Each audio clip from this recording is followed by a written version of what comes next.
Hello guys, இந்த வீடியோவில் நம்ம தற்கால தமிழ்நாட்டு வரலாறு வெங்கடேசன் அவரோட புக்கு செகண்ட் கிளாஸ் தான் பார்க்க போகிறோம். ஸோ நேற்றுக்கு வந்து ஃபஸ்ட் கிளாஸ் பார்த்துருப்போம், ஓகேவா? ஸோ அது பார்க்காதவங்க நான் அதுக்குன்னு சொல்லி தனி பிளேலிஸ்ட் ஒன்று தற்கால தமிழ்நாட்டு வரலாறு அப்படின்னு சொல்லி க்ரியேட் பண்ணி கொடுக்குறேன். ஸோ அதில் வந்து பார்த்துக்கோங்க. Okay, fine. இப்போ வந்து இன்றைக்கி என்ன பார்க்க போகிறோம் அப்படின்னா நீதி கட்சி. ஸோ நீதி கட்சியோட ஆட்சி அப்படிங்கிறது நெக்ஸ்ட் சாப்டரில் கொடுத்துருப்பாங்க. இது வந்து வெறும் நீதி கட்சி அப்படிங்கிறது எப்படி ஆரம்பித்தாங்க, அதோட ஆரம்ப காலகட்டம் எப்படி இருந்துச்சு, ஸோ அது ஸ்டார்டிங்கில் எந்தெந்த தலைவர்கள் இருந்தாங்க அப்படிங்கிறத பற்றி சொல்லியிருப்பாங்க, ஓகேவா? Okay, fine. ஸோ நீதி கட்சி வருங்கால திராவிட இயக்கத்துக்கான தத்துவார்த்த அடித்தள கட்டுமானத்தை அமைத்து கொடுத்தது அப்படின்னு இந்த ஆர் கண்ணன் அப்படிங்கிறவர் சொல்லியிருக்காரு. ஸோ இவரோட பேர் வந்து நிறைய இடத்துல மென்ஷன் பண்ணியிருப்பாங்க, ஓகேவா? ஜஸ்ட் அதை வந்து நம்ம பார்த்துக்கிட்டால் போதுமானது. Okay, fine. அடுத்தது அரசாங்க ஆணைகள்.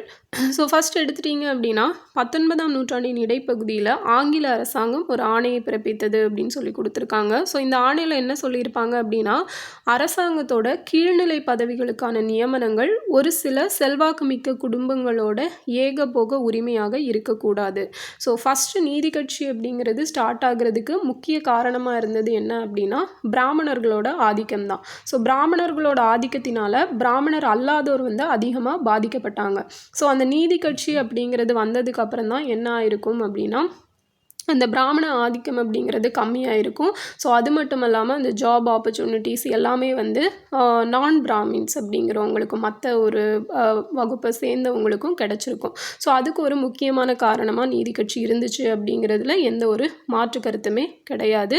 பட் அதுவுமே காலப்போக்கில் என்ன இருக்கும் அப்படின்னா பிராமின்ஸுக்கு அவங்க வந்து பிராமணர்களை எதிர்த்தாங்க, ஆனால் அவங்க கட்சியிலேயே பிராமின்ஸை வந்து சேர்க்கறதுக்கு ஸ்டார்ட் பண்ணியிருப்பாங்க. அதனால தான் எல்லாருமே வந்து இப்போ பெரியார் அந்த மாதிரி எல்லாருமே வந்து நீதி கட்சி மேலே ஒரு வெறுப்பு வந்து ஸோ அந்த கட்சியுமே வந்து மக்களிடையே ஒரு அதோட அந்த செல்வாக்கை வந்து இழந்திருக்கும் அப்படிங்கிறது ஒரு முக்கியமான விஷயம். ஓகே, ஸோ நெக்ஸ்ட் இதில் இம்பார்ட்டன்ட் அப்படின்னு பார்த்தோம் அப்படின்னா ஆதி திராவிட ஜனசபை 1892. ஸோ இந்த ஆதி திராவிட ஜனசபை அப்படிங்கிறது நமக்கு தெரியும். திராவிட மகா ஜனசபை அப்படிங்கிறத யார் ஸ்டார்ட் பண்ணியிருப்பாங்க அப்படிங்கிறத கமெண்டில் சொல்லுங்கள்.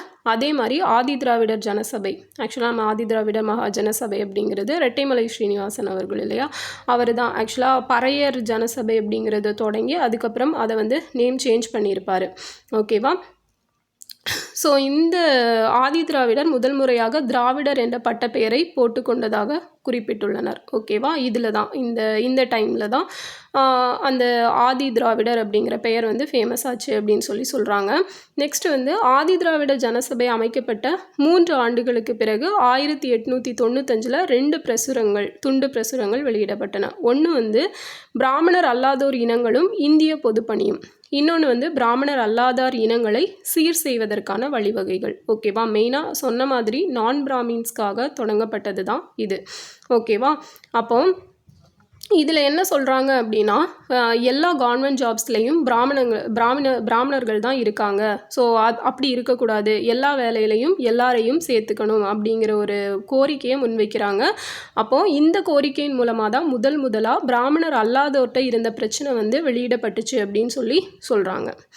அடுத்தது சி சங்கரன் நாயர் அப்படிங்கிறவரை பற்றி சொல்லியிருப்பாங்க. ஸோ இவர் வந்து இவரோட 1904 1908 2 விதமான விஷயங்கள் நடந்திருக்கும். ஒன்று வந்து இவர் நீதிபதி, ஓகேவா?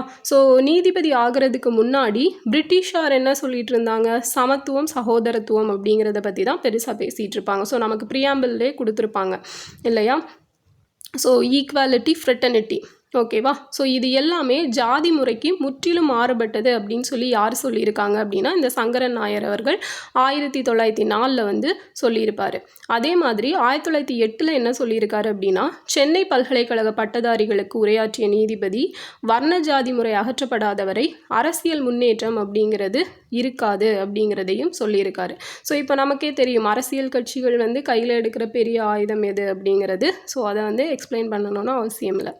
அடுத்தது சென்னை பிராமணர் அல்லாதோர் சங்கம் 1909. ஸோ 1909 தான் ஃபஸ்ட்டாக சென்னை பிராமணர் அல்லாதோர் சங்கம் அப்படிங்கிற ஒரு சங்கம் வந்து தொடங்கப்படுது. இதில் 2 பேர் வந்து பிராமணர் அல்லாத வழக்குரைஞர்கள் தான் இதை தொடங்குறாங்க. ஏன்னா அந்த டைமில் பார்த்தீங்க அப்படின்னா நேற்றே வீடியோவில் சொல்லியிருப்பேன்.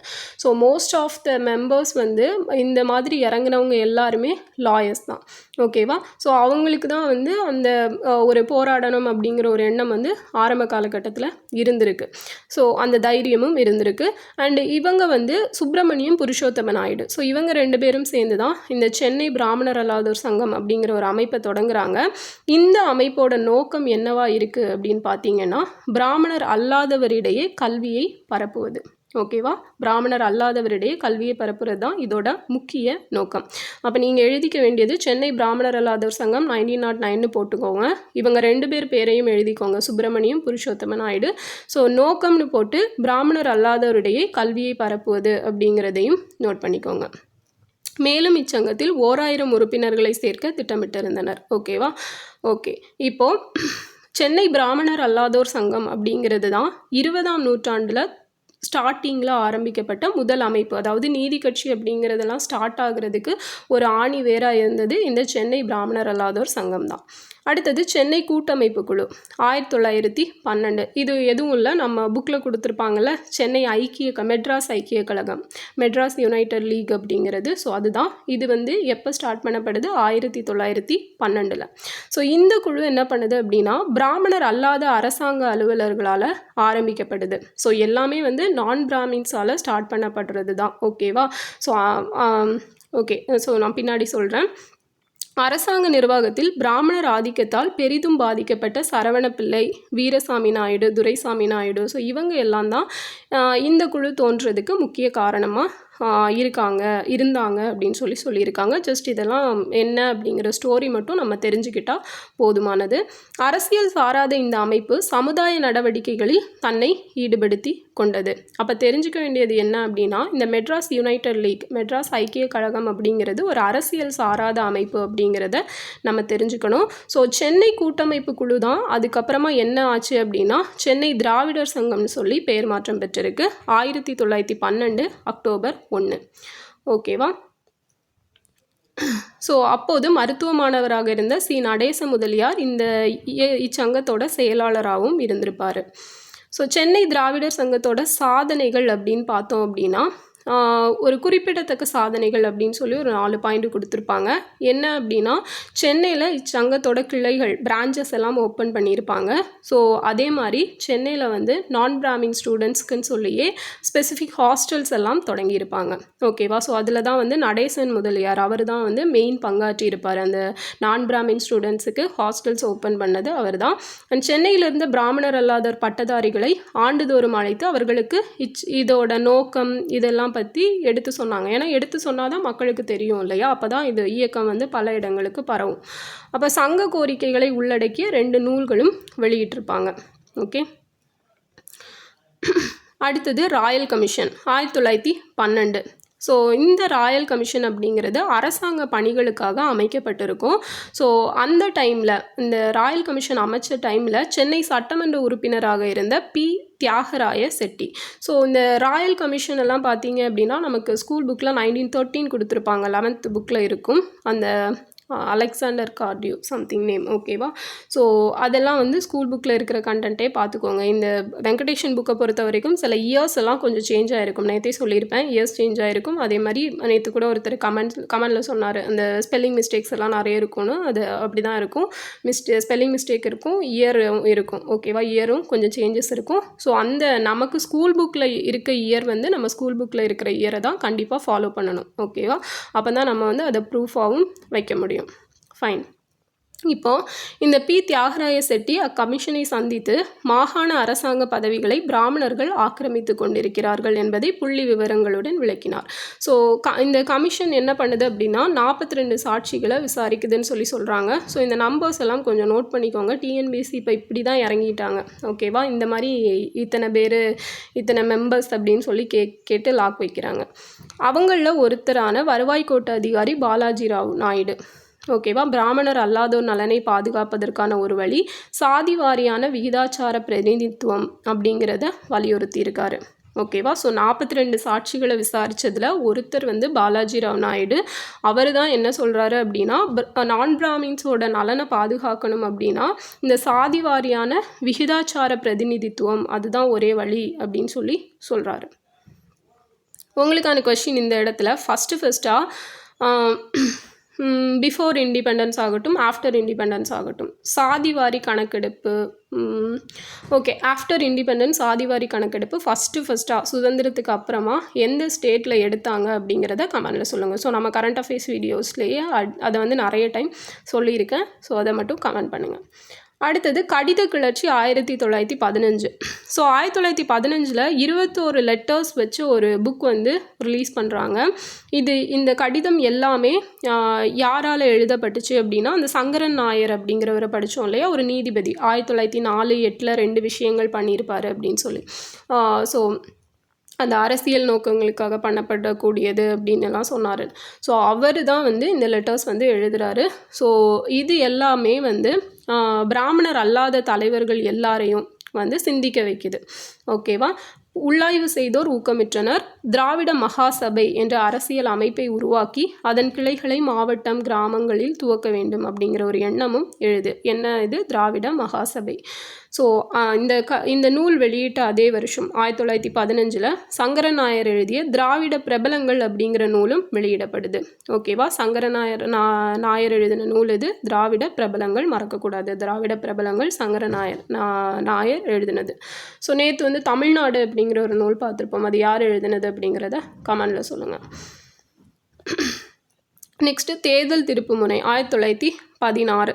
ஸோ 1916 இம்பீரியல் சட்டமன்றத்துக்கான தேர்தல் நடந்திருக்கும். ஸோ அந்த எலெக்ஷனில் போட்டியிட்டவங்க எல்லாருமே வந்து நான் பிராமின்ஸ். ஓகேவா.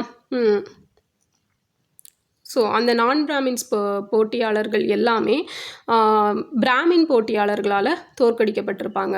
அதே மாதிரி பிட்டி தியாகராய செட்டி, அதே மாதிரி குமார வெங்கட ரெட்டி நாயுடு. ஸோ இவங்க எல்லாரும் அன்னிபெசன்ட் அம்மையாரோட சுயாட்சி சங்க ஹோம் ரூல் லீக் இருக்கு இல்லையா, தன்னாட்சி இயக்கம். ஸோ அதோட ஆதரவு பெற்ற பிராமண வேட்பாளர்களால் தோற்கடிக்கப்பட்டாங்க. ஸோ இதில் மெயினாக இதை படிக்கும்போது என்ன தெரியும் அப்படின்னு பார்த்தீங்க அப்படின்னா, இன்னும் போக போக அன்னிபெசன்ட் இருக்காங்க இல்லையா, ஸோ அவங்களுக்கும் நீதி கட்சிக்கும் ஆகவே ஆகாது. ஸோ அன்னிபெசன்ட் அப்படிங்கிறவங்க ஃபுல் அண்ட் ஃபுல்லு ஒரு பிராமின் சப்போர்ட்டட் ஓரியன்டாக இருந்திருப்பாங்க. நீதி கட்சியோட கொள்கை என்ன, நான் பிராமின் சப்போர்ட். ஸோ இவங்க 2 பேருக்குமே வந்து மாறி மாறி அந்த அவங்களோட புக்ஸ் ஆகட்டும், அந்த பத்திரிகைகள் ஆகட்டும் மாறி மாறி கருத்து மோதல் அப்படிங்கிறது வந்திருக்கும். ஓகேவா, ஃபைன். ஸோ என்னடா இப்படி அடிச்சுக்கிறீங்க அப்படிங்கிற அளவுக்கு மாறி மாறி பேசியிருப்பாங்க. அதை பார்க்கலாம்.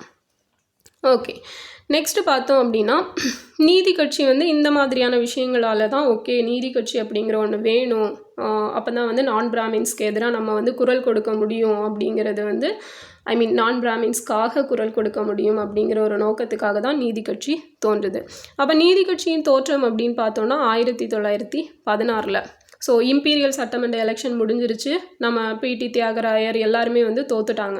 இப்போ அவங்க தான் என்ன பண்ணுறாங்கன்னா 1916 நவம்பர் 20 விக்டோரியா பொது மண்டபத்தில் கூடுறாங்க. ஸோ அங்கே வந்து ஒரு 30 மெம்பர்ஸ் கூடுவாங்க. அந்த எத்தனை மெம்பர்ஸ் அப்படிங்கிறது நம்ம ஸ்கூல் புக்கில் இருக்கும், இதில் கொடுக்கல. ஸோ அந்த 30 மெம்பர்ஸ் கூடி 2 முடிவுகளை எடுக்கிறாங்க. என்னெல்லாம் அப்படின்னா, ஒன்று சவுத் இந்தியா பீப்புள் அசோசியேஷன் அப்படிங்கிறதும் சவுத் இந்தியன் லிபரல் ஃபெடரேஷன் அப்படிங்கிற 2 ஒரு கூட்டமைப்பை வந்து நம்ம தொடங்கணும் அப்படிங்கிற ஒரு முடிவு எடுக்கப்படுது. ஸோ தென்னிந்திய மக்கள் சங்கம் சவுத் இந்தியன் பீப்புள் அசோசியேஷன் அப்படிங்கிறது ஒரு கூட்டு பங்கு குழு போன்ற வர்த்தக அமைப்பு தான்.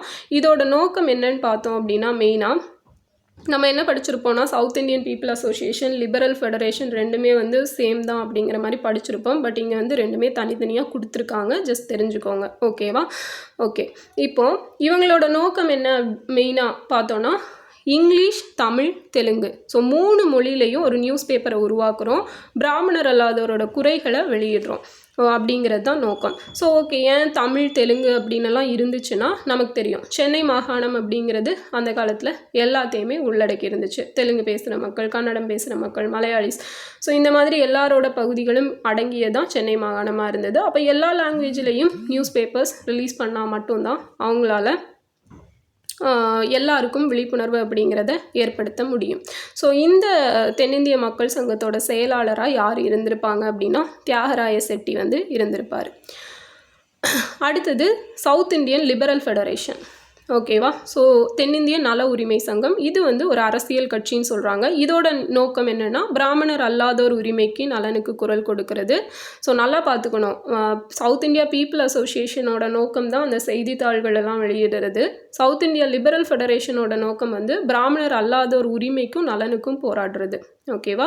அரசாங்க அதிகாரிகளோடு தொடர்பு கொண்டு இவை பற்றி எடுத்துரைப்பது, பிராமணர் அல்லாதோருக்கான திட்டங்களை தீட்டி செயல்படுத்துவது. ஸோ இவங்க வந்து என்ன பண்ணுறாங்க அப்படின்னா சவுத் இந்தியன் பீப்புள் அசோசியேஷன் கொண்டு வந்து அந்த செய்தித்தாள்களுக்கு பெயர்கள் கொடுக்குறாங்க. ஸோ இங்கிலீஷில் ஜஸ்டிஸ், தமிழில் திராவிடன், தெலுங்கில் ஆந்திர பிரகாசிகா இப்படின்னு சொல்லி 3 செய்தித்தாள்களை வந்து வெளியிடணும் அப்படின்னு சொல்லி முடிவு பண்ணுறாங்க. ஸோ அது இவங்க முடிவு பண்ண மாதிரியே அந்த நீதி கட்சி அப்படிங்கிற ஒரு கட்சியும் தொடங்குது, பத்திரிகைகளையும் தொடங்கிடுறாங்க. ஸோ ஆங்கில நாளேடான அந்த ஜஸ்டிஸ் அப்படிங்கிற நேம் வந்து ரொம்பவே ஃபேமஸ் ஆயிடுது. அதனால இந்த சவுத் இந்தியா லிபரல் ஃபெடரேஷன் அப்படிங்கிறதுக்கு ஜஸ்டிஸ் பார்ட்டி அப்படிங்கிற நேம் வந்து வருது. ஸோ ஜஸ்டிஸ் பார்ட்டி அப்படிங்கிற நேம் 1917 வந்து வச்சுருப்பாங்க. ஓகேவா? ஸோ இதுதான் வந்து ஜஸ்டிஸ் பார்ட்டி தோன்றுறதுக்கான ரீசன். அடுத்தது ஒன்று சேர்ந்த துருவங்கள். ஸோ சென்னை மாநகராட்சியில் 2 துருவங்களாக செயல்பட்டு வந்த PT தியாகராய செட்டிக்கும் நாயருக்கும் இடையே இருந்த கருத்து வேறுபாடுகளை போக்கி இருவரையும், அதாவது TM நாயர் இருந்திருப்பார்ல, அவர் தான் ஒன்று சேர்த்து நீதி கட்சிக்கு கொண்டு வந்த பெருமை யாரை சேரும் அப்படின்னா நடேச முதலியாரை தான் சேரும். ஸோ இவர் தான் பின்னாடி என்ன சொல்கிறாரு அப்படின்னா பிரதிநிதித்துவம் இன்றேல் வரி இல்லை அப்படிங்கிறத நடேசன் தான் சொல்லியிருப்பார். ஸோ இவர்களோட ரெட்டி, பனகலரசர், பொப்பிலியரசர் இவங்க எல்லாருமே எல்லாருமே வந்து என்ன பண்ணியிருப்பாங்க, காங்கிரஸில் இருந்திருப்பாங்க. ஸோ நீதி கட்சி ஸ்டார்ட் ஆனதும் காங்கிரஸை விட்டு வெளியேறி நீதி கட்சியில் சேர்ந்திருப்பாங்க. ஸோ இப்படி எல்லாரும் நீதி கட்சியில் சேர்ந்தனால நீதி கட்சி வந்து ரொம்பவே ஃபேமஸ் ஆகிருக்கும்.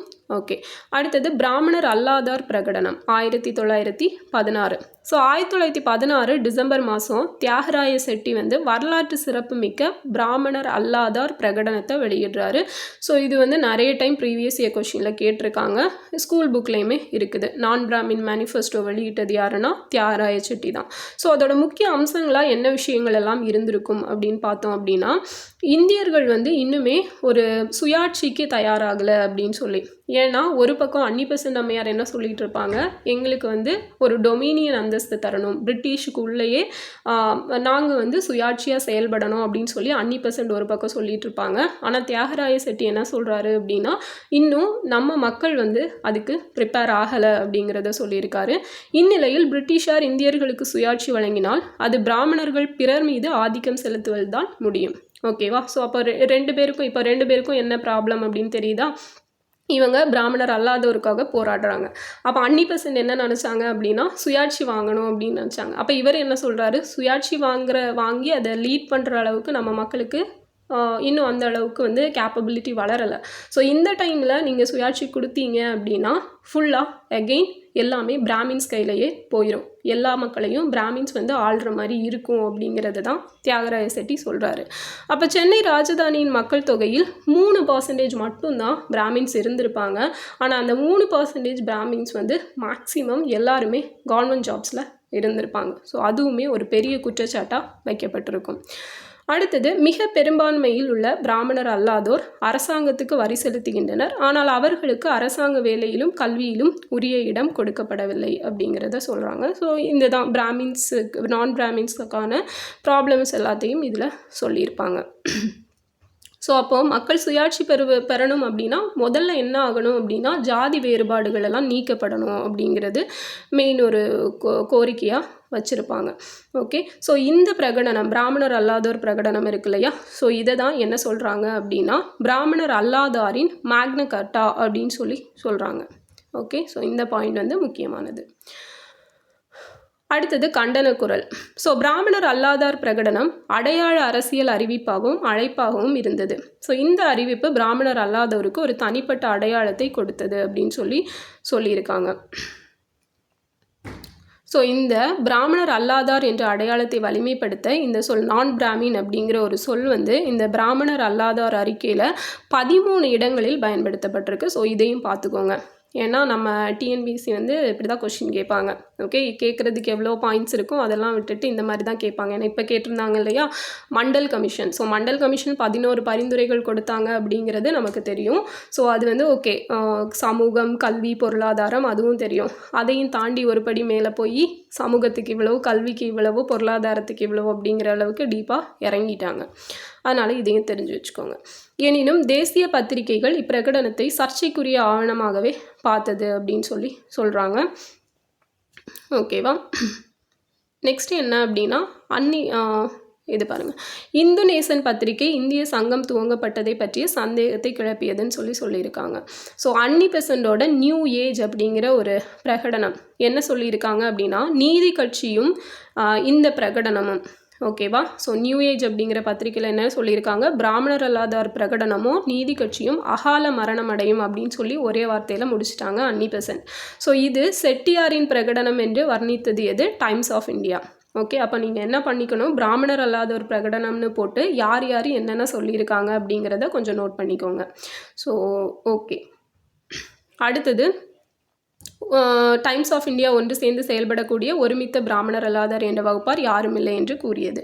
இப்பிரகடனம் ஒரு முறைகேடான கட்டுக்கதை, அரசியல் போலி புனைவு, கற்பனை செய்தி, இப்படியெல்லாம் ஆளாளுக்கு வந்து மேக்சிமம் வந்து இந்த மாதிரி இந்த பிராமணர் அல்லாத ஒரு அறிக்கையை எல்லாருமே குறை தான் சொன்னாங்களே தவிர சப்போர்ட் பண்ணுறதுக்கு பெருசாக யாரும் இல்லை. அப்போ இக்குற்றச்சாட்டுகளுக்கு பதிலளிக்கும் வகையில் இந்த பிராமணர் அல்லாதார் என்ற நீதி கட்சி பத்திரிகை என்ன சொல்கிறாங்க அப்படின்னா, கேலி பேசுவார் பேசட்டும், பிராமணர் அல்லாதார் சமுதாயம் எவராலும் தடுத்து நிறுத்த முடியாத அளவுக்கு முன்னேறும் அப்படிங்கிறத அவங்க ஒரே வரியில் எழுதி முடிச்சுட்டாங்க. ஓகேவா. போற்றுவார் போற்றட்டும், புழுதிவார் தூற்றுவார் தூற்றட்டும் அப்படிங்கிற மாதிரி அவங்க சொல்லிட்டாங்க. அடுத்தது நீதி கட்சி பத்திரிகைகள் 1917. ஸோ தென்னிந்திய மக்கள் சங்கம் தனது பங்குகளை விற்று மேலும் பணம் திரட்டி ஒரு 40,000 ரூபாய்க்கு ஒரு அச்சுக்கூடத்தை வாங்குறாங்க. அதில் ஜஸ்டிஸ் அப்படிங்கிற பெயரில் ஃபஸ்ட்டு அந்த இதழை வந்து வெளியிடுறாங்க. எப்போ, 1917 February 24. ஸோ ரொம்ப முக்கியமானது. அப்போது இந்த பத்திரிகை ஜஸ்டிஸ் பத்திரிகையோட கௌரவ பதிப்பாளர் யாருன்னா TM நாயர், துணை பத்திரிகையாளர் MS பூர்ணலிங்கம். ஓகேவா. அதே மாதிரி பக்தவச்சல பிள்ளையை பதிப்பாளராக கொண்டு திராவிடன் என்ற தமிழ் செய்தி பத்திரிகை 1917 ஜூன் மாதம் துவங்கப்படுது. அப்போ ஜஸ்டிஸுக்கு வந்து TM நாயரும் MS பூர்ணலிங்கமும், திராவிடனுக்கு வந்து பக்தவச்சலம் பிள்ளை. ஓகேவா. நெக்ஸ்ட் பார்த்தீங்க அப்படின்னா AC பார்த்தசாரதி நாயுடு, இவர் தான் வந்து ஆந்திர பிரகாசிகா அப்படிங்கிற தெலுங்கு செய்தி பத்திரிகையை விலைக்கு வாங்கி பதிச்சிருப்பார். நாயுடு வந்து ஆந்திரா, ஞாபகம் வச்சுக்கோங்க. பிள்ளை வந்து திராவிடன். அதுக்கப்புறம் வந்து நாயரும் பூர்ணலிங்கம், ஸோ லிங்கம், 2 பேரும் வந்து justice. Okay, just for memory, ஞாபகம் வச்சுக்கிறதுக்காக மட்டும்தான். நீதி கட்சி 3 பத்திரிகைகள் மூலம் தங்களோட கொள்கைகள், திட்டங்கள், செயல்பாடுகள் எல்லாம் சொல்கிறாங்க. ஸோ ஃபார் எக்ஸாம்பிள்னு சொல்லி கொடுத்துருக்காங்க. திவான் பகதூர் கர்நாடக மேனன் ஜஸ்டிஸ் ஆங்கில பத்திரிகை ஆசிரியராக இருக்க ஒப்புதல் கொடுத்தார். ஆனால் அன்னி பெசன்ட் இவங்கெல்லாம் என்ன பண்ணாங்க அப்படின்னா, புகுந்து குட்டையை குழப்பி விட்டாங்க. அதனால் கடைசி நேரத்தில் அவர் பெர்மிஷன் கொடுக்க முடியாது அப்படின்னு சொல்லிட்டாங்க. ஓகேவா. ஸோ இதுதான் அன்னி பெசன்ட் வர்சஸ் நீதி கட்சி அப்படிங்கிறது. அடுத்தது பிராமணர் அல்லாதார் மாநாடு 1917. ஸோ நீதி கட்சி துவங்கப்பட்டு பிராமணர் அல்லாதார் பிரகடனம் வெளியிடப்பட்ட பின் முதல் பிராமணர் அல்லாதார் மாநாடு எங்கே நடக்குதுன்னா 1917 ஆகஸ்ட் 19 கோயம்புத்தூரில் நடக்குது. ஸோ இது வந்து ப்ரீவியஸ் இயர் கொஷின் நிறைய டைம் கேட்டிருக்காங்க. நீதி கட்சியோட முதல் மாநாடு நடைபெற்ற இடம் கோயம்புத்தூர், நடைபெற்ற நாள் 1917 ஆகஸ்ட் 19. ஸோ யாரோட தலைமையில் நடந்துச்சுன்னா ராமராய லிங்கர். ஸோ ராமராய லிங்கர் யார், அவர் தான் நம்ம பனகல் ராஜா. ஓகேவா. பனகல் அரசரோட உண்மையான பேர் ராமராய லிங்கர். ஸோ இம்மாநாட்டில் நீதி கட்சியின் நோக்கங்களும் இலக்குகளும் தெளிவுபடுத்தப்பட்டது. அப்போ இந்த ஃபஸ்ட் மீட்டிங் வைக்கிறாங்க. இதில் நம்ம இதுதான் பண்ண போகிறோம், இதுதான் நம்மளோட கொள்கை அப்படிங்கிறத கொண்டு வராங்க. என்ன அப்படின்னா, சவுத் இந்தியாவில் இருக்கிற எல்லா சமுதாயத்தை சேர்ந்தவங்களுக்கும் கல்வி, பொருளாதாரம், சமூக ஒழுக்க நிலைகள் எல்லாத்தையும் நம்ம மேம்படுத்தணும். பிராமணர் அல்லாதவரோட எண்ணம், எதிர்பார்ப்புகள் எல்லாத்தையும் ஆங்கில அரசிட்ட எடுத்துரைக்கணும். பொதுக்கூட்டம், பிரசுரம் மூலம் கட்சி கொள்கை, செயல் திட்டங்கள் எல்லாம் பிரச்சாரம் பண்ணணும் அப்படின்னு. ஸோ இந்த மாதிரி எல்லா விஷயங்களையும் சொல்கிறாங்க. ஒரே வருஷத்தில் 6 வட்டார மாநாடுகளை நடத்துகிறாங்க. ஓகேவா? நடத்திட்டு ஃபஸ்ட்டு மாநில மாநாடு அப்படிங்கிறது 1917 டிசம்பர் 28, 29 சென்னை வெலிங்டன் திரையரங்கில் நடத்தப்படுது. ஓகே, அப்போ மாநில மாநாடு அப்படிங்கிறது சென்னையில் தான் ஃபஸ்ட்டாக நடத்தப்பட்டிருக்கும். ஓகே, அந்த டிஃப்ரென்ஸ் வந்து புரிஞ்சுக்கணும். அடுத்தது முதல் 4 ஆண்டுகள். ஸோ முதல் 4 ஆண்டுகள் நீதி கட்சி 1916 ஸ்டார்ட் ஆயிடுச்சு. அப்போ 1920 தான் எலெக்ஷன் வருது. அப்போ அந்த இடைப்பட்ட 4 வருஷத்தில் என்னெல்லாம் நடந்திருக்கும் அப்படிங்கிறது தான் இதில் சொல்லியிருக்காங்க. ஸோ நீதி கட்சி துவங்கப்பட்ட பின் அக்கட்சி பல சவால்களை சந்திக்க வேண்டியதாயிற்று. ஸோ அதில் ஃபஸ்ட்டாக என்ன அப்படின்னா, ஓகே, அப்போ நிறைய சவால்கள் அவங்களுக்கு இருந்திருக்கும். எப்போவுமே புதுசாக ஒன்று ஸ்டார்ட் ஆகுதுன்னா எல்லாருமே வந்து எதிர்க்க தான் வருவாங்க இல்லையா? சேம் அதே கான்செப்ட் தான். அப்போது 3 பிராமணர் கோஷிகள். இவங்க யார்? பிராமணர் அல்லாதவருக்கு ஆதரவாக இருந்தவங்க. அப்போ இவங்களை யார் தான் எதிர்ப்பாங்க? பிராமண கோஷ்டி தான் எதிர்க்கும். அப்போ 3 குழு எதெல்லாம் அப்படின்னா, மயிலாப்பூர் குழு, எக்மோர் குழு, சேலம் குழு. ஓகே, மயிலாப்பூர், எக்மோர் அண்ட் சேலம் இந்த 3 குழுவும் தான் எதிர்க்குது. ஸோ மயிலாப்பூர் குழுவில் சேத்துப்பட்டு ஐயர், வெம்பாக்கம் ஐயங்கார் இருந்தாங்க. எக்மோர் குழுவில் இந்து பத்திரிகை பதிப்பாளர் கஸ்தூரி ரங்க ஐயங்காரோட தலைமையில் செயல்பட்டிருக்கும். சேலம் குழுவில் ராஜகோபாலாச்சாரியும் பிற தேசியவாதிகளும் இருந்திருப்பாங்க. ஓகேவா? நீதி கட்சி ஆட்சிக்கு வந்தால் எத்தகைய திட்டங்களை நிறைவேற்றும் என்பது பற்றி கோஷிகளுடன் போராட வேண்டியிருந்தது அப்படின்னு சொல்லியிருக்காங்க. ஃபைன். அடுத்தது நீதி கட்சியும் சுயாட்சி இயக்கமும். இப்போ நீதி கட்சியும் அன்னிபெசன்ட் அம்மையாரோட ஹோம் ரூல் மூமெண்ட்டும் ஒரே வருஷத்தில் தொடங்கப்படுது. 1916 தான் ஹோம் ரூல் மூமெண்ட் தொடங்கியிருப்பாங்க. ஸோ ஏப்ரலில் திலகர் வந்து நார்த்தில் தொடங்கியிருப்பார். செப்டம்பரில் வந்து அன்னிபெசன்ட் வந்து சென்னையில் தொடங்கியிருப்பாங்க. ஸோ அம்மையார் சனாதன இந்து மதத்தின் தீவிர ஆதரவாளர். அது நம்ம எல்லாருக்கும் நல்லாவே தெரியும். ஸோ அவங்க வந்து இயக்கத்தை தமிழ்நாட்டு பிராமணர்கள் ஆர்வத்துடன் ஆதரித்தனர். ஓகேவா? ஸோ இவங்க வந்து ஒரு இந்த மாதிரி ஒரு பிராமின் சப்போர்ட்டர். அப்போ வந்து இவங்க களத்தில் இறங்குனதும் சவுத் இந்தியாவில் இருக்கிற பிராமின்ஸ்க்கெல்லாம் ரொம்ப ஒரு குஷியாயிருது. அதனால என்ன பண்ணுறாங்க அப்படின்னா, இவங்க அன்னிபெசன்ட்டுக்கு சப்போர்ட் பண்ணுறாங்க. எனவே நீதி கட்சி சுயாட்சி இயக்கத்துக்கு எதிராக செயல்பட்டது. இதுதான் ப்ராப்ளம். இங்கே தான் வந்து ப்ராப்ளம் ஸ்டார்ட் ஆகுது. அப்போது டாக்டர் TM நாயர் அன்னிபெசன்ட்டோட பிற்போக்கு மருத்துவ கருத்துக்களை எதிர்த்து வந்தார். பிராமணர் அல்லாதோர் பிரகடனம் சுயாட்சி இயக்கத்தை கடுமையாக எதிர்த்தது. அதே போன்று அன்னிபெசன்ட்டோட நியூ இந்தியா பத்திரிகை பிரகடனத்தை சாடியது. மாறி மாறி வந்து அப்படியே அடிச்சுக்கிறாங்க பத்திரிகையிலேயே. ஸோ நீதி கட்சி அன்னிபெசன்ட்டை என்ன சொல்லுது அப்படின்னா, அயர்லாந்து பிராமணி அப்படின்னு சொல்லி ஒரு பட்டத்தையே கொடுத்துட்டாங்க. சுயாட்சி என்பது பிராமணர் ஆட்சி என்று விமர்சித்தது திராவிடன் பத்திரிகை. ஸோ நீதி கட்சியோட 3 பத்திரிகைகளையும் என்ன பண்ணுறாங்க அப்படின்னா, இந்த சுயாட்சி இயக்கத்தை பற்றி பல விமர்சனங்களை எழுதுகிறாங்க.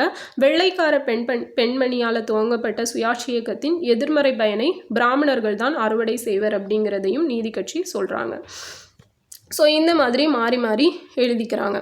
அடுத்தது வகுப்புவாரி பிரதிநிதித்துவ கோரிக்கை 1917. ஸோ இந்த 1917 ஆகஸ்ட் 20 மாண்டேக் செம்ஸ்ஃபோர்ட் அவர் இருக்கார், மாண்டேக் இருக்கார் இல்லையா, அவர் வந்து ஆகஸ்ட் ஆஃபர் அப்படிங்கிற ஒன்றை வந்து வெளியிடுவார்.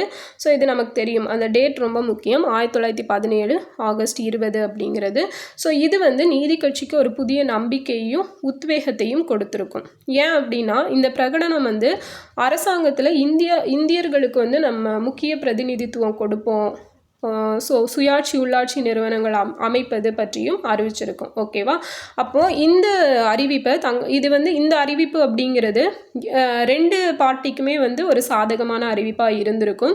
அப்போ நீதி கட்சியினர் 1917 ஆகஸ்ட் மாத இறுதிக்குள் பல மாநாடுகளை கூட்டி நீதி கட்சி தான் தீண்டத்தகாதோர் என்று ஒதுக்கி வைக்கப்பட்டோர் உள்ளிட்ட பிராமணர் அல்லாதோர் அனைவருக்கும் ஒரு பொதுவான பிரதிநிதித்துவ கட்சி அப்படிங்கிறத சொல்லியிருப்பாங்க. அந்த ஆதரவை வந்து திரட்டியிருப்பாங்க.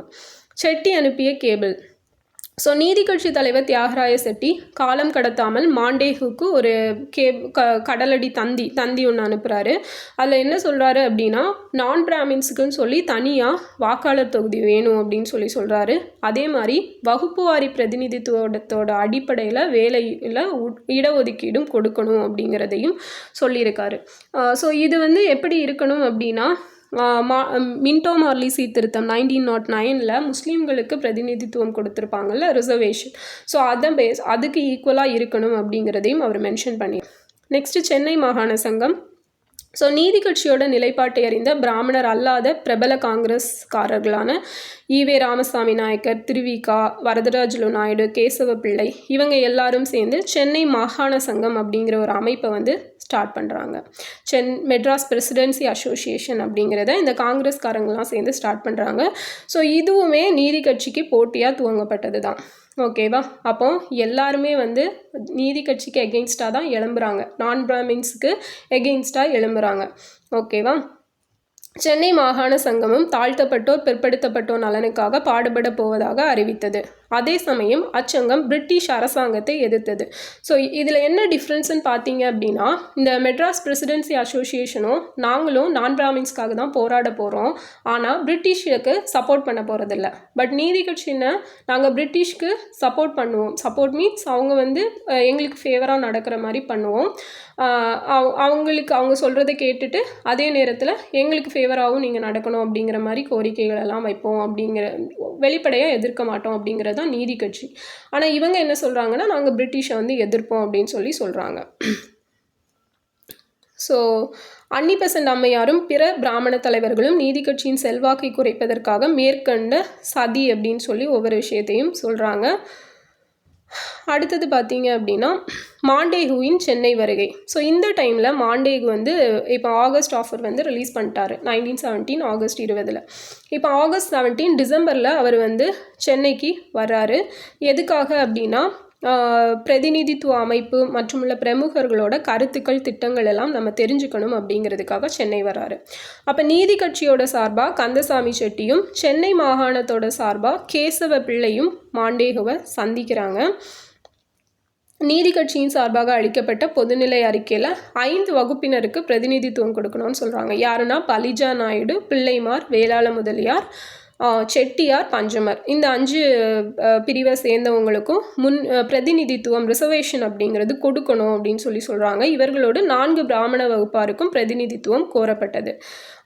அதாவது என்ன அப்படின்னா, இதில் மெயின் விஷயம், அவங்க நான் பிராமின்ஸ்க்கு மட்டும் பிரதிநிதித்துவம் கேட்கல, பிராமின்ஸ்க்கும் பிரதிநிதித்துவம் கேட்குறாங்க அப்படிங்கிறத ஞாபகத்தில் வச்சுக்கணும்.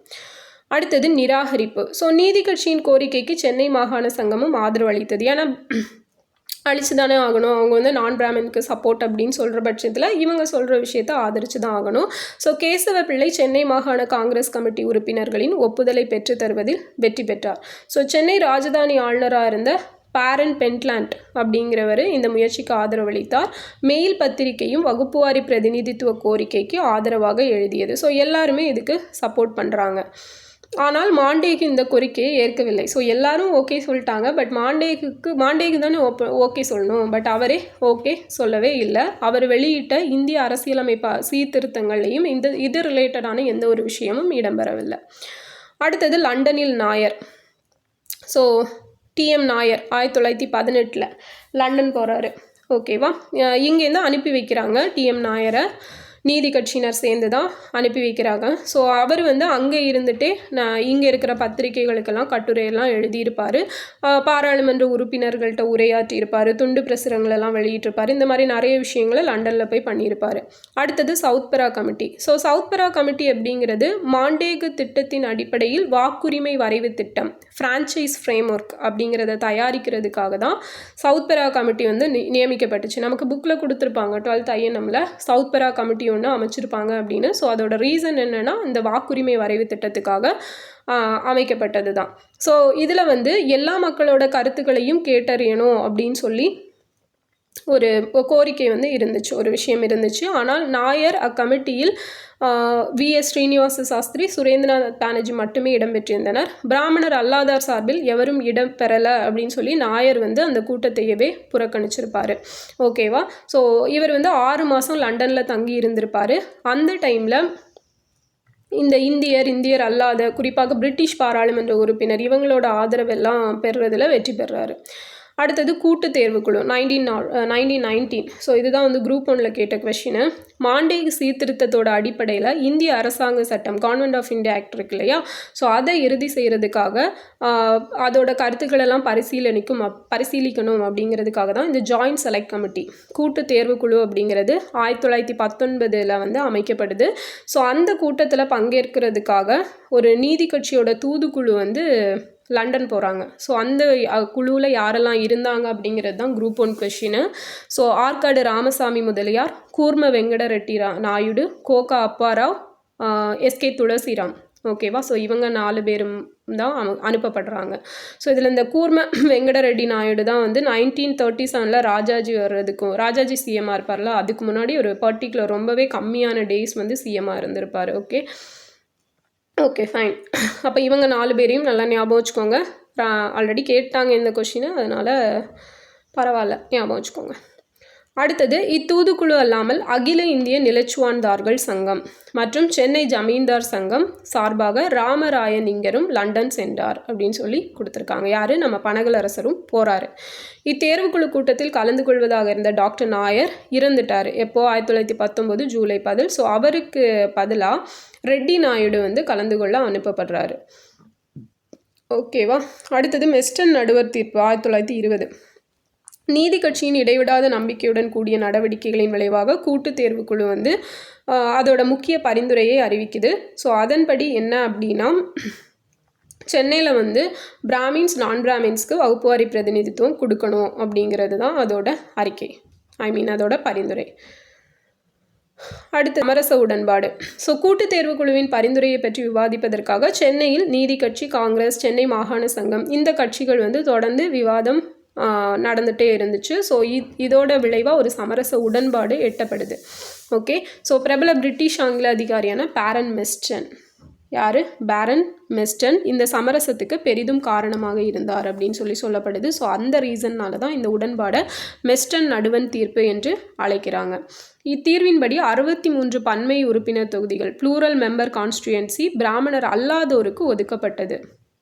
இவற்றுள் 3 தொகுதிகள் நகரங்களுக்கும் 25 தொகுதிகள் கிராமங்களுக்கும் ஒதுக்கப்பட வேண்டும் அப்படின்னு சொல்லியிருக்காங்க. அதுதான் இந்த மெஸ்டன் நடுவர் தீர்ப்பு.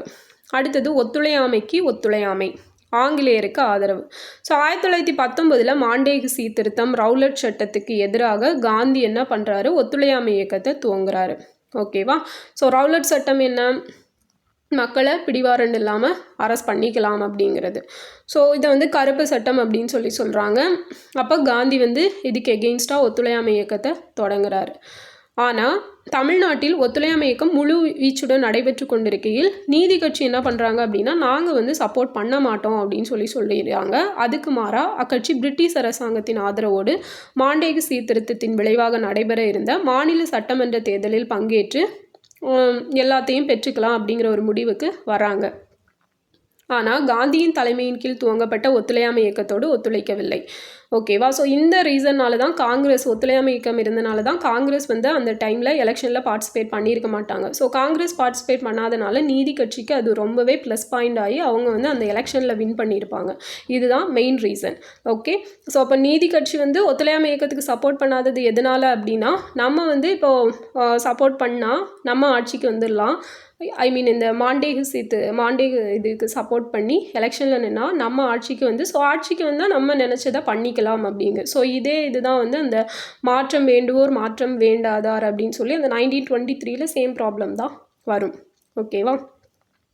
பிரிட்டிஷார் ஆட்சியில் இருக்கும்போதே சமூக நீதிக்கான அடித்தளத்தை அமைத்துவிட வேண்டும் என்பது நீதி கட்சியின் தலையாய நோக்கமாக இருந்தது. அது மட்டுமல்ல, காந்தியின் திட்டம் பிராமணர்களின் செல்வாக்கை அதிகரித்து அவர்களின் கரங்களை பலப்படுத்துமே அன்றி கட்டுக்கோப்பான சமத்துவ சமூகத்தை ஏற்படுத்தாது அப்படின்னு சொல்லி நீதி கட்சியினர் உறுதியாக நம்பினர்.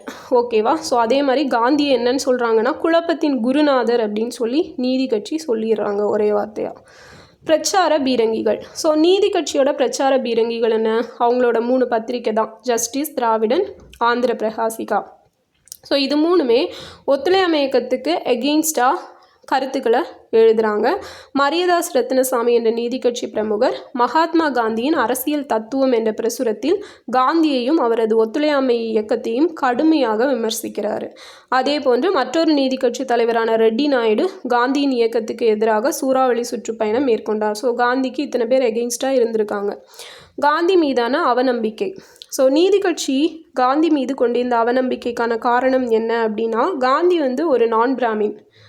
ஸோ பிராமணர் அல்லாதவராக இருந்தும் அவர் பிராமணராக இருந்து பிராமண வைதீகத்தை ஆதரித்தார். அதே மாதிரி கிராமிய கொள்கை நாடு தொழில்மயமாவதற்கு எதிரானது அப்படின்னு சொல்லி நீதி கட்சி சொன்னாங்க. காந்திக்கு என்ன அப்படின்னா எதுவுமே தொழில்மயமாகக்கூடாது, தொழில்மயமானா மக்கள் வந்து சோம்பேறியாயிருவாங்க அப்படிங்கிறது அவரோட கருத்து. அதே மாதிரி கிராமங்களில் தான் எல்லாமே இருக்குது அப்படிங்கிறதையும் அவர் சொல்லியிருப்பார். ஸோ இதுக்கெல்லாம் நீதி கட்சி வந்து அப்போஸ் பண்ணாங்க. ஓகே, இதெல்லாம் நியாயம் கிடையாது, அவர் வந்து கிராமங்களெல்லாம் முன்னேறக்கூடாதுன்னு நினைக்கிறாரு அப்படிங்கிற மாதிரி அவங்க சொன்னாங்க. அதனால தான் குழப்பவாதி அப்படின்னு சொல்லி போட்டாங்க ஒரே போடா. ஓகேவா. அடுத்தது காந்தியின் சென்னை பேச்சு 1921. நீதி கட்சியின் நிலைப்பாட்டை பற்றி நன்கறிந்த காந்தி 1921 ஏப்ரல் மாதம் சென்னை வந்தபோது பிராமண கலாச்சாரத்தின் பெருமை பற்றியும் பிராமணர்கள் இந்திய பண்பாட்டுக்கு அளித்த பங்களிப்பு பற்றியும் உயர்வாக பேசினர். ஸோ காந்தியின் இந்த பிராமண ஆதரவு பேச்சு நீதி கட்சியினருக்கு விடப்பட்ட சவாலாக ஆல்ரெடி இந்த கடுப்பில் தான் இருக்காங்க. ஸோ இந்த டைமில் அவர் பிராமின்ஸை பற்றி ரொம்ப பெருமையாக பேசினனால நீதி கட்சிக்கு இன்னும் எரிகிற நெருப்பில் எண்ணெயை ஊற்றுன மாதிரி இருந்தது. ஓகேவா. நீதி கட்சியை சேர்ந்த கந்தசாமி செட்டி யங் இந்தியா பத்திரிகைக்கு எழுதிய கடிதத்தில் பிராமணர்களிடமிருந்து விலகி இருக்குமாறும் பிராமணர் அல்லாதார் பிரச்சனைகளில் குறுக்கிடாமல் இருக்குமாறும் காந்தியை கேட்டுக்கொண்டார் அப்படின்னு சொல்லி சொல்கிறாங்க. அடுத்தது, ஸோ நீதி கட்சி வந்து காந்தி ஆகட்டும் அன்னி ஆகட்டும் எதிர்த்ததுக்கு காரணம் என்னென்னா இந்த பிராமின் சப்போர்ட்டர்ஸ் இருந்தனால தான் அப்படிங்கிறது புரிஞ்சுக்கணும். அடுத்தது சாதனையாளர்கள். ஸோ சாதனையாளர்களை ஃபஸ்ட்டு அயோத்திதாசரை பற்றி கொடுத்துருக்காங்க. அயோத்திதாசர் திராவிட இயக்கத்தின் முன்னோடி. ஸோ அவர் பிறந்தது 1845, இறந்தது 1914. 1845 மே 20 கோயம்புத்தூர் மாவட்டத்தில் பிறந்திருப்பார். ஸோ இவருடைய தாத்தா ஆர்சலிங்கன் பிரபு. ஓகேவா. ஆர்சலிங்கம் பிரபுட்ட வேலை பார்த்தவர். அவரது குடும்பமும் குலமும் கிராமம் வெளிச்சத்துக்கு வந்தன பிரபலம் அடைந்தது. அது காரணமாக தான். ஸோ இவர் வந்து இலக்கிய புலமை பெற்றிருந்தார் அப்படின்னு தெரியும். இவருக்கு தெரிஞ்ச லாங்குவேஜஸ் வந்து சான்ஸ்கிரிட், தமிழ், இங்கிலீஷ், பாலி அப்படிங்கிறதும் நமக்கு தெரியும். ஸோ இவர் வந்து சித்த வைத்திய நிபுணராக இருந்திருப்பார், மொழிகளில் புலமை பெற்றவராக இருந்திருப்பார். நீலகிரி தோடர்கள் இருப்பாங்க இல்லையா, ஸோ அந்த பழங்குடிய மக்களிடையே தங்கி அவங்களோட பிரச்சனையை பற்றி தெரிஞ்சிருப்பார். இந்த அனுபவத்தின் விளைவாக இவருக்கு திராவிடர் பற்றிய ஆர்வம் ஏற்பட்டு 1876 வந்து அத்வைதானந்த சபா அப்படிங்கிற ஒரு அமைப்பை வந்து தொடங்கியிருப்பார். ஓகே, ஸோ இது ரொம்ப முக்கியம். அத்வைதானந்த சபா 1876. ஸோ அருள் திரு ஜான் ரத்தினம் என்பவருடன் இணைந்து திராவிட பாண்டியன் ஸோ 1885 வந்து ஸ்டார்ட் பண்ணியிருப்பார். அடுத்து 1886 தீண்டத்தகாதோர் இந்துக்கள் அல்லர் அப்படிங்கிற ஒரு அதிர்ச்சி தரக்கூடிய அசாதாரணமான புரட்சிகரமான பிரகடனத்தை செஞ்சுருப்பார். ஓகேவா.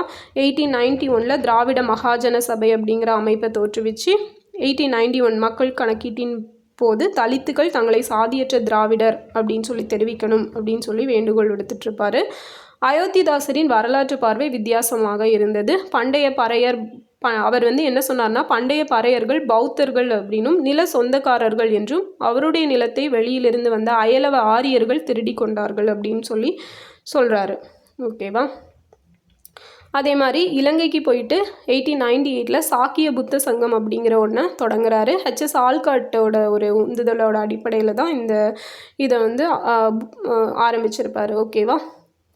அதே மாதிரி 1907 ஒரு பைசா தமிழன் அப்படிங்கிற ஒரு செய்தித்தாளை வெளியிடுறாரு. இதுக்கு வந்து பிற்காலத்தில் தமிழன் அப்படிங்கிற பெயர் இடப்படுது. அது அவர் இறக்குற வரையில் இருந்திருக்கும். அதே மாதிரி அதோட விலை வந்து காலனா அப்படிங்கிறதும் முக்கியமானது. எத்தனை வயசில் இறந்தார்? 69 வயசில் இறந்துருக்காரு. ஓகேவா. அடுத்தது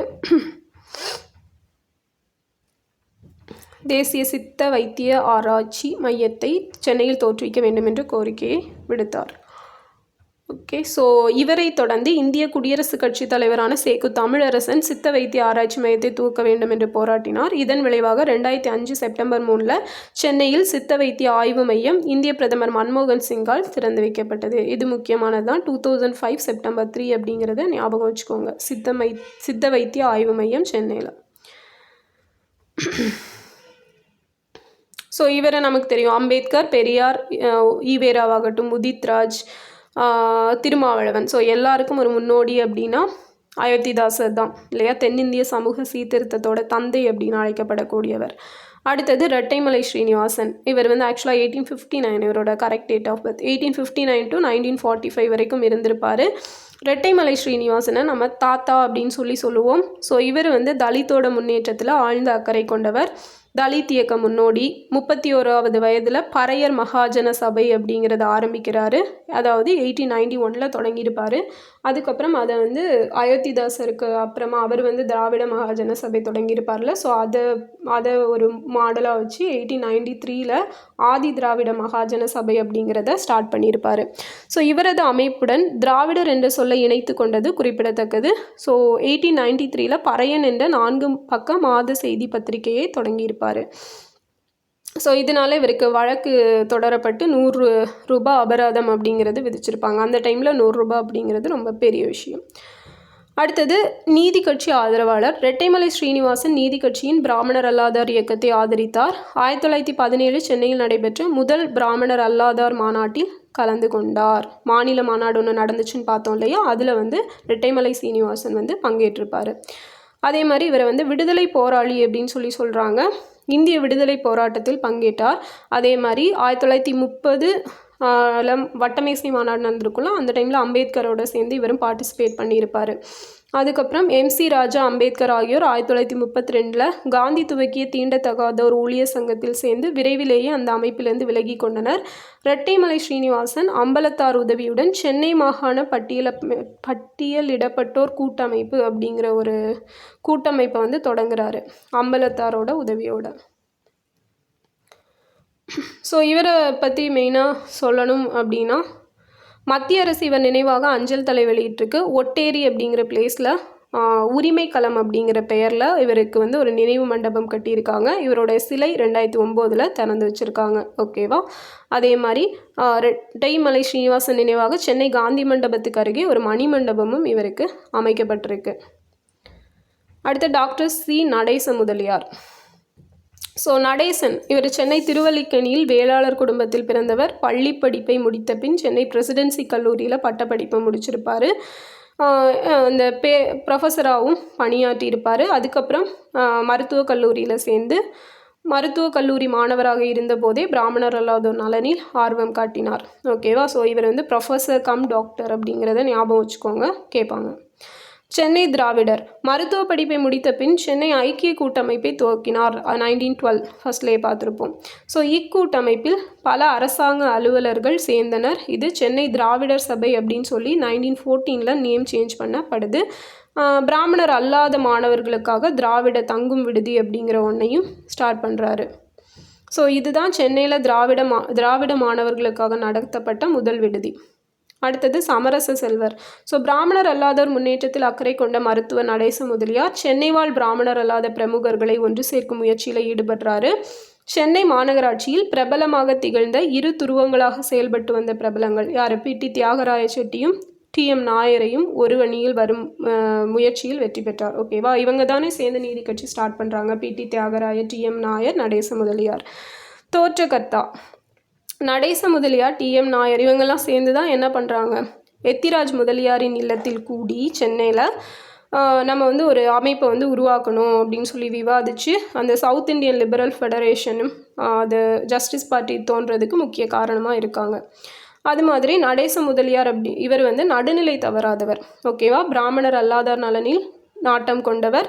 தாராள மனப்பான்மை கொண்ட பரந்த பார்வையுடைய சீர்திருத்தவாதி. விருப்பு வெறுப்பின்றி வெளிப்படையாக கூறக்கூடியவர். 1923 சென்னை சட்டமன்றத்துக்கு நடைபெற்ற தேர்தலில் நீதி கட்சியின் வேட்பாளராக போட்டியிட்டு இவர் வந்து வெற்றி பெற்றிருப்பார்.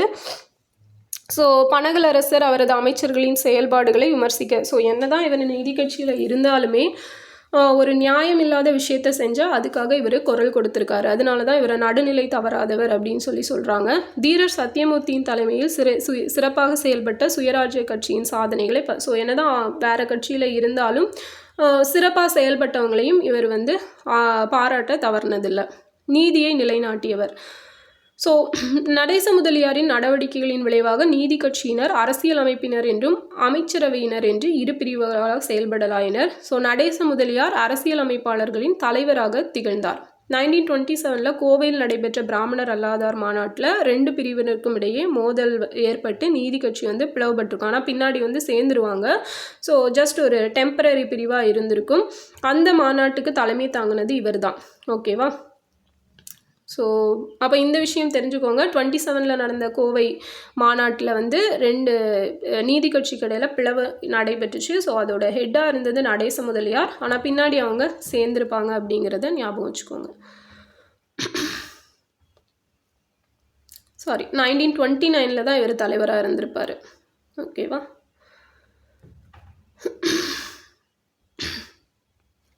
ஸோ 62 வயசில் இவர் காலமானார் அப்படின்னு சொல்லி கொடுத்துருக்காங்க.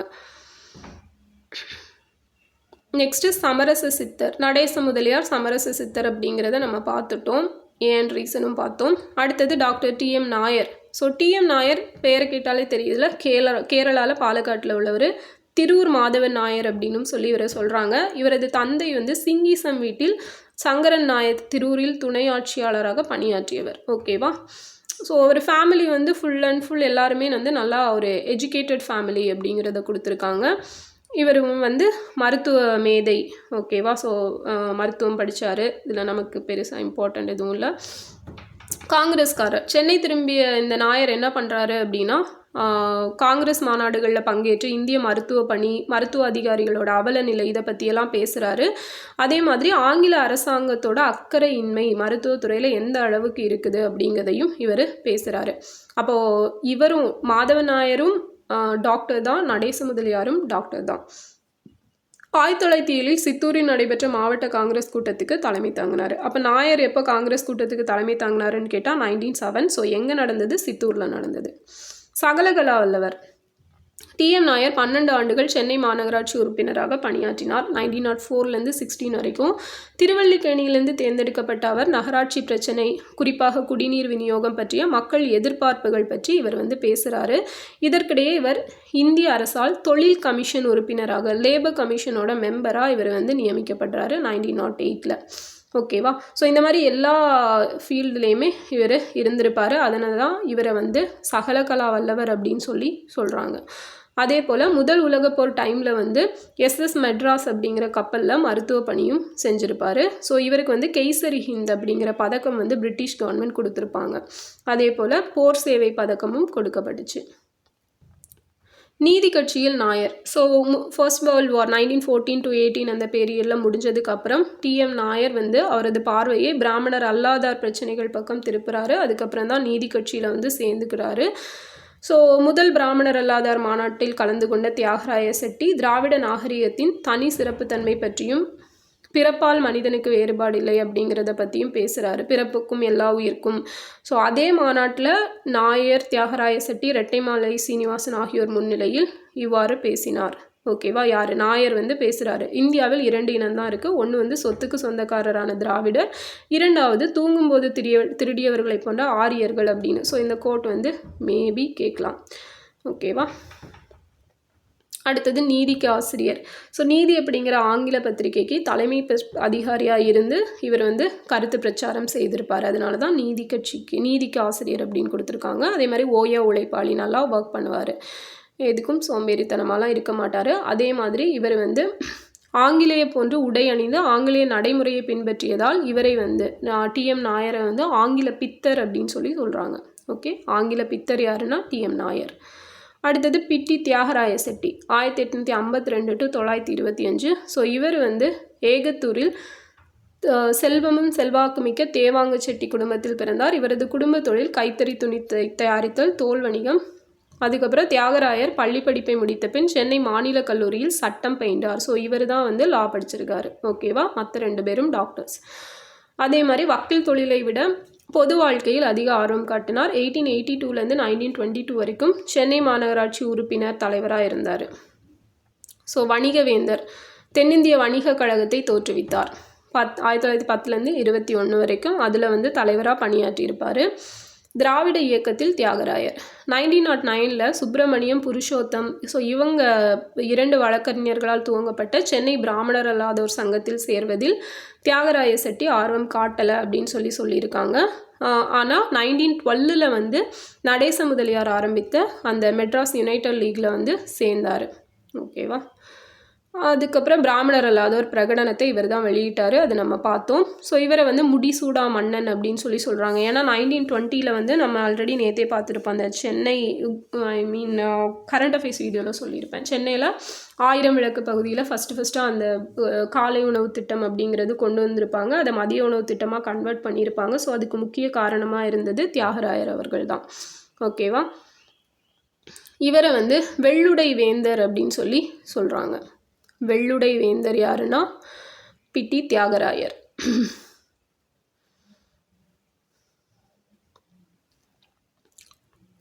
ஸோ அவ்வளோதான். இதுதான் நீதி கட்சி 1916 to 20 வரைக்கும் நடந்தது. அடுத்தது நீதி கட்சியோட ஆட்சி. ஓகேவா. யார் யார் சிஎம்மாக இருந்தால் என்ன அப்படிங்கிறத பற்றி நெக்ஸ்ட் வீடியோவில் பார்க்கலாம். ஸோ 16, 17 2 சாப்டர் கம்ப்ளீட் பண்ணியிருக்கோம். ஓகேவா. ஸோ இந்த வீடியோ யூஸ்ஃபுல்லாக இருந்திருக்கும்னு நினைக்கிறேன். இடையில கேட்ட கொஷின்ஸ்க்கெல்லாம் ஆன்சர் பண்ணிடுங்க. அண்ட் இதோட பிடிஎஃப் டெலகிராமில் கொடுத்துருக்கேன். டெலகிராம் லிங்க் சேனல் டிஸ்கிரிப்ஷனில் இருக்குது. அப்படி இல்லைனா டெலிகிராமில் போய் டிஎன்பிசி ஹேக்கர் அப்படின்னு சர்ச் பண்ணிங்கன்னா வரும். ஸோ அதில் ஜாயின் பண்ணிங்கன்னா ஃபைல்ஸில் எல்லா ஃபைல்ஸுமே கொடுத்துருக்கேன். You can download that. ஓகேவா. Okay fine. ஸோ இந்த வீடியோ எப்படி இருந்துச்சு அப்படிங்கிறதையும் கமெண்டில் சொல்லுங்கள். நெக்ஸ்ட் வீடியோவில் பார்க்கலாம். தேங்க்யூ.